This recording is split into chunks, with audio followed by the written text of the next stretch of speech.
दोस्तों नमस्कार, कुमार इंस्टीट्यूट में बहुत बहुत स्वागत है। दोस्तों आज का वीडियो बहुत ही दमदार इसलिए है क्योंकि हम बार बार कहते रहते हैं, क्योंकि जो एग्रीकल्चर का पूरा जो एजीटीए का जो सिलेबस है तो उसी से अनुरूप ये आज का पूरा है कि जो एग्रीकल्चर के जो क्वेश्चन आते हैं और किसी न किसी परीक्षा में जरूर पूछे थे, हमारा बार बार कहना है। तो इसलिए हमने एक सीरीज़ बना रखी है कि टॉप 15 का, कि आपको पर डे 15 क्वेश्चन का एक सीरीज पूरी मिल जाएगी। अपना ये उद्देश्य है कि आपने हमको हमारे चैनल को सब्सक्राइब कर रखा है तो कुछ ऐसे क्वेश्चन दिए जाएं जो आपका सिलेक्शन करा जाए। पूरा ऐसा कुछ नहीं कि नोट्स का पूरा है, आपको एक बंडल सा दिया जाए कि आप उसको पढ़ जाइए रट जाइए तो पूरा काम कर जाए, ऐसा कुछ नहीं। सिर्फ वही क्वेश्चन ज़रूर कोशिश करेंगे देने के लिए आपको जो परीक्षा में आपके लिए बहुत ही उपयोगी हैं, जो आपके कहीं ना कहीं पर उसको मिलने के जरूर क्वेश्चन, ये अपना उद्देश्य है। तो आपको ये वीडियो रोज़ मिल जाएगी जिसमें 15 क्वेश्चन आपको जरूर मिलेंगे जो बहुत ही दमदार होंगे, जो आपका सिलेक्शन कराएंगे। तो आइए देखते हैं पहला क्वेश्चन क्या है। क्वेश्चन में सिंपल ये आता है कि वो जो एजोला क्या है। तो एजोला एक फर्न है। बहुत सारी बातें, क्योंकि एग्जाम में आपको फंसाने के लिए ऐसा चीज़ रख देता है कि क्या है। तो आप एजोला एक फर्न है, उसमें उसका आंसर ये होगा कि मल्टीपल क्रॉपिंग क्या है। तो इसका उदाहरण क्या होता है, तो बाजरा प्लस गेहूँ प्लस सरसों पूछ लेता है। उसके लिए मिक्स क्रॉपिंग में गेहूँ प्लस सरसों और अरहर प्लस मूंगफली।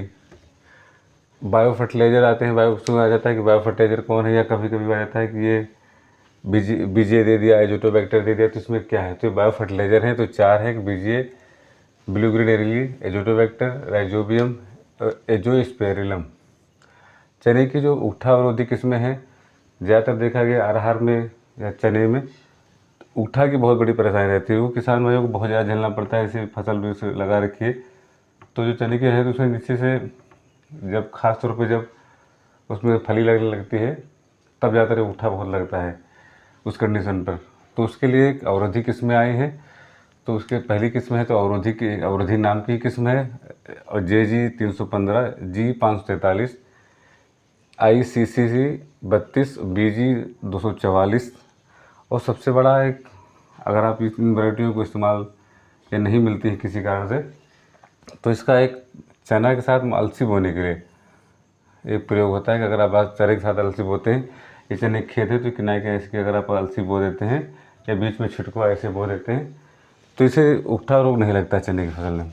सहक्रियावादी फसलोत्पादन, या उसको बहुत सिनर्जेटिक लिख देते हैं। एग्जाम में पूछा जाएगा सिनर्जेटिक क्रॉपिंग का एक उदाहरण दे दीजिए। तो इसका एक मुख्य उद्देश्य होता है कि दो फसलों को एक साथ उगाना।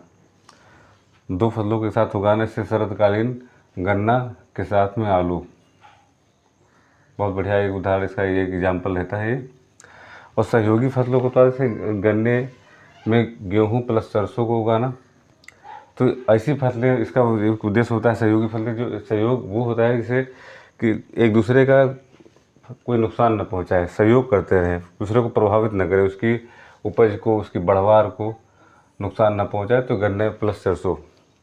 समांतर सस्यन का है कि पैरेलल क्रॉपिंग का चना प्लस मक्का प्लस गन्ना और आलू, इसका ये उदाहरण। और ये इसलिए होता है कि असमान वृद्धि वाले, आपस में शून्य प्रतियोगिता होती है कि गन्ना है, गन्ने की फसल अगर तो गन्ना सीधे ऊपर निकल जाएगा। आलू की अगर बीच में लाइन में अगर आलू बो रखा है तो आलू को प्रभावित नहीं करता है वो। अगला है कि रिले क्रॉपिंग। रिले क्रॉपिंग का संस्थापक डॉक्टर MS बैस जी, भारत में हरित क्रांति के जनक डॉक्टर MS स्वामीनाथन। और अंतरसस्यीय क्रियाएं कौन कौन सी होती हैं, तो निराई गुड़ाई तो जनरली होती है, पलवार लगाना। फसल चक्र सहायक है, तो फसल चक्र का इसमें एक छोटा सा टॉपिक भी दिया है, तो इससे क्वेश्चन जरूर आएंगे, निश्चित है। तो फसल चक्र का लोग कहते हैं फसल चक्र क्यों अपनाएं हम लोग, तो इसका मुख्य उद्देश्य होता है कि उर्वरता बढ़ाने, पैदावार बढ़ाने के लिए और रोग नियंत्रण। अब लगातार उसमें अगर चेंज करके ले रहे हैं तो उसमें से जो ज़मीन के द्वारा, मिट्टी के द्वारा जो रोग लग जाते हैं वो नहीं लग पाते। लीजा जो पूछता है सुमेलित करने के लिए, लीजा कभी फुल फॉर्म बोलता है क्या है कि लो एक्सटर्नल इनपुट सस्टेनेबल एग्रीकल्चर। इसका उद्देश्य होता है कि कम लागत की खेती करना।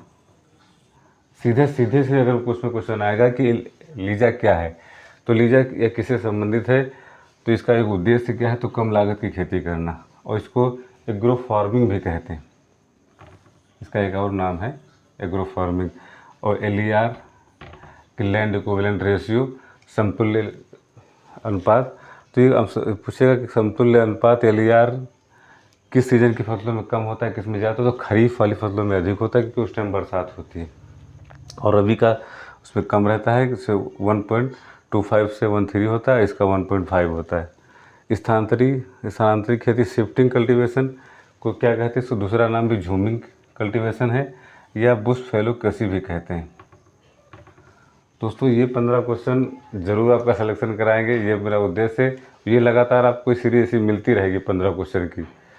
कुछ नहीं करने की ज़रूरत है, पूरे सिलेबस को आप, ऐसा नहीं बहुत सारा है कि किसी को हर कोई, क्योंकि अपने पास ऐसा कुछ नहीं है कि आपको बताया जाए कि एक बहुत सारा किताब ले लीजिए, वो ले लीजिए, नोट्स पूरा पढ़ लीजिए, ऐसा कुछ नहीं। सिर्फ आप वीडियो को सब्सक्राइब करिए, नहीं करते हैं कोई बात नहीं, लाइक करें ना करते कोई बात नहीं, आप कमेंट करिए कि क्वेश्चन कैसा लगा। वीडियो एक बार ज़रूर देखिए, अपने दोस्तों को शेयर करिए। अगर वीडियो अच्छी लगती है तो लाइक करिए, सब्सक्राइब करिए। तो हम तो बार बार कहते हैं। दोस्तों बहुत बहुत धन्यवाद आपको वीडियो देखने के लिए।